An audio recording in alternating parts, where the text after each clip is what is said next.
ඔය සමහරලාට එනව නේද තේදලු කඩන්න අර එහෙම අපේ තියෙන වතුර සුද්ධ කරන්න අර මේවා කරන්න සමහරවිට නුවරලි පැත්තෙන් එහෙම අපි ඔය ඒ වතු දෙමළ කට්ටිය එහෙම එන්නේ. ඔයාලා කිව්වට විශ්වාස කරන්නේ නැහැ. ඔයාලගෙට වඩා ඒගොල්ලන්ට සල්ලි තියෙනවා. ඒක මාර කතන්දරයක්.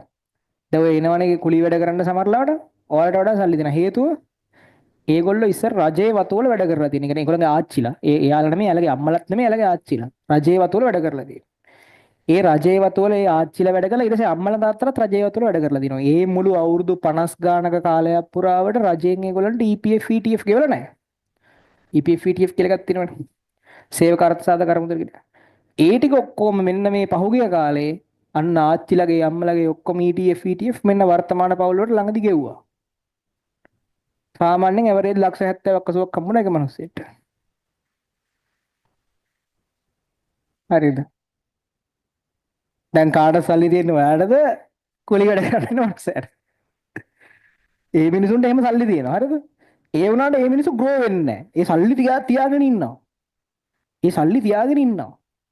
ඒ කියන්නේ මේ මිනිස්සු ඒකෙන් ප්‍රයෝජනයක් ගන්නෙ මොකුත් නැහැ. ඒ ටික තියාගෙන තව වැඩ කරනවා. ඒගොල්ලන්ගේ ජීවන රටාවෙන් වෙනස් කරන්න කැමති නැහැ. දැන් අපි වගේ දැන් ලංකාවේ මිනිස්සුන්ට ඒ කියන්නේ සිංහලෙක් වගේ හම්බුනොත් එහෙම ලක්ෂ 70ක් විතර ඌ 65ක විතර වාහනයක් ගන්නවානේ. හරිද? දැන් අරගොල්ලෝ එහෙම කරන්නේත් නැහැ. ඒගොල්ලෝ මොකද්ද කරන්නේ? ඒගොල්ලෝ මේ 70 තියාගෙන වැඩ කරනවා. වැඩ කරනවා. අවශ්‍ය වෙන ඒ ගොඩක් රත්තරන් බඩු ගන්නවා. හරිද? සාමාන්‍යයෙන් නිකන් ඇහුවොත් රත්තරන් කිලෝ එකක් තියනවා ගෙදර සාමාන්‍යයෙන්. රත්තරන් කිලෝ එකක් ගොඩක් කලකට තියන අය ඔය කට්ටිය.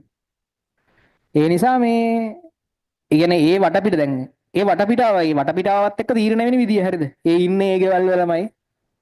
ඒ ඉන්නේ. ඒතර මම මේ කියන්නේ මිනිස්සු අර මාළුව හැදෙන්නේ ටැංකිය ගානට කියලා සීන් එකක් තියෙනවානේ. ඒ නිසා වටපිටාව හරි වැදගත්. ඔයාගේ මාළුව හැදෙන්නේ ටැංකිය ගානට කියලා කතන්දරයක් තියෙනවා.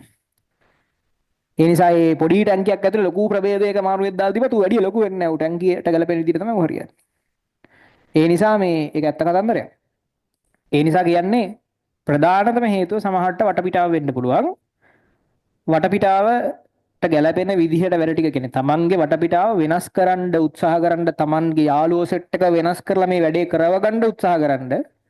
ඉතින් කරන්නම දෙයක් නැත්තම් පොඩ්ඩක් තමන්ට පොඩ්ඩක් තනියෙන් හරි වැඩේ කරන්න වෙනවා. හරිද? ඒ නිසා පොඩ්ඩක් හිතන්න මේක ගැන මම මේ කියන එක ගැන. ඒකයි ගොඩක් වෙලාවට ඔය ළමයි සමහරලාට ෆස්ට් අයි එකේ සෙකන්ඩ් අයි එකේ කරපු ෆස්ට් අයි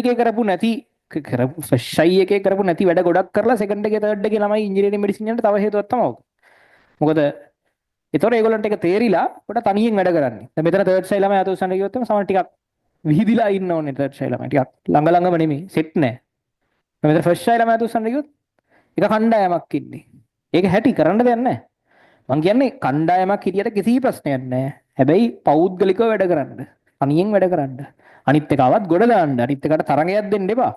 ගොඩ දාන්න හැබැයි සෙට් එක පිටින් වැටෙන්න එපා. හරි? හරි වැදගත්.